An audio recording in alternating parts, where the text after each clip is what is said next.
You saved for years. You walked into that showroom, you signed the paperwork on a car that cost more than some people's houses. A car with a three-pointed star on the hood, or a roundel, or a leaping cat. You believed the badge meant something. And then, 60,000 miles later, your dashboard looks like a Christmas tree. The repair estimate is $4,000, and the dealer looks you dead in the eye and says, "That's normal for this model." This video is about what they knew before you signed, and what they chose not to tell you. Every year, J.D. Power, Consumer Reports, and What Car release reliability studies covering hundreds of thousands of real owners. And the results, year after year, tell the same uncomfortable story. Land Rover consistently ranks at or near the bottom of nearly every major reliability index. In the 2023 What Car Reliability Survey, Land Rover finished last out of 30 brands. Last! In a survey that included budget brands and economy cars, BMW ranked in the bottom third, Mercedes-Benz ranked in the bottom half, Audi bottom third, Jaguar near the bottom almost every single year. Meanwhile, Toyota, Lexus, and Mazda sit at the top every single year. Lexus, Toyota's luxury division, has topped the reliability charts so consistently that Consumer Reports calls it statistically exceptional. So let's ask the obvious question.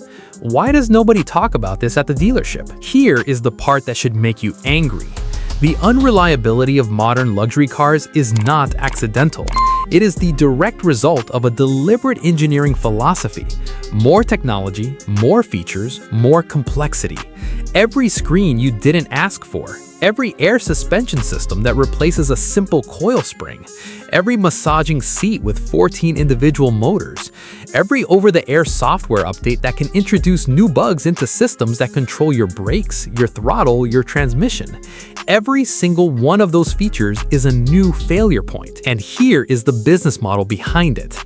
The dealership service department is not a cost center. It is a profit center. BMW dealerships in the United States generate more revenue from their service departments than from new car sales.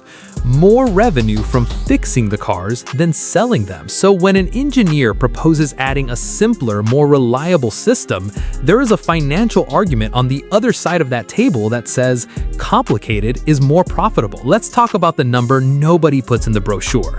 True cost of ownership. A 2020 BMW 5 Series purchased new at $55,000 will cost its owner an average of $17,800 in maintenance and repairs over 5 years, according to RepairPal data. A 2020 Mercedes E-Class, $16,200. A 2020 Audi A6, $15,400. Now, a 2020 Toyota Camry at $26,000 purchase price, $5,200 in maintenance over the same 5 years.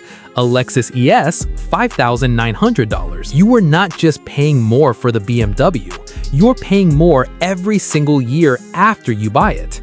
In many cases, the 5-year repair cost difference between a German luxury car and a Japanese luxury car will exceed $10,000. That is a vacation. That is a year of college tuition. That is the down payment on your next car.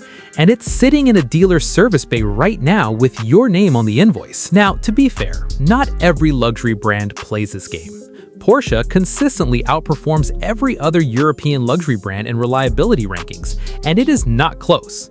The Porsche 911 has appeared in Consumer Reports' top 10 most reliable vehicles list multiple times. Alongside Toyotas and Hondas, Lexus remains the gold standard. Engineered with the same obsessive manufacturing tolerances as Toyota, but finished at a level that genuinely competes with Mercedes and BMW interiors. And Genesis, Hyundai's luxury brand, has quietly become one of the most reliable luxury options on the market at a fraction of the European price. These brands made a different choice.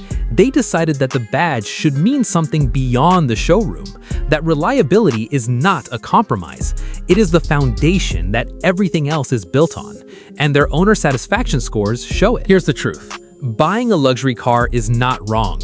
The experience of driving a well-engineered, beautifully appointed vehicle is real and it's worth something. But walking into a dealership without knowing this data is not a luxury purchase, it's a gamble. Know the true cost of ownership before you sign. Research the specific model's reliability history, not the brand's marketing. Ask the dealer what the 5 most common repair issues are on that model. Watch how fast they change the subject. The badge on the hood doesn't guarantee what happens under it, and the most expensive car on the road is the one that keeps costing you money long after you drive it home. If this video just saved you from a $15,000 mistake, subscribe, because next we are ranking every luxury brand from most to least reliable using 10 years of owner data. And the #1 spot is going to surprise you. Drop in the comments, do you own a luxury car and has it let you down? Or are you one of the lucky ones? Let's find out how many of us got the short end of this deal.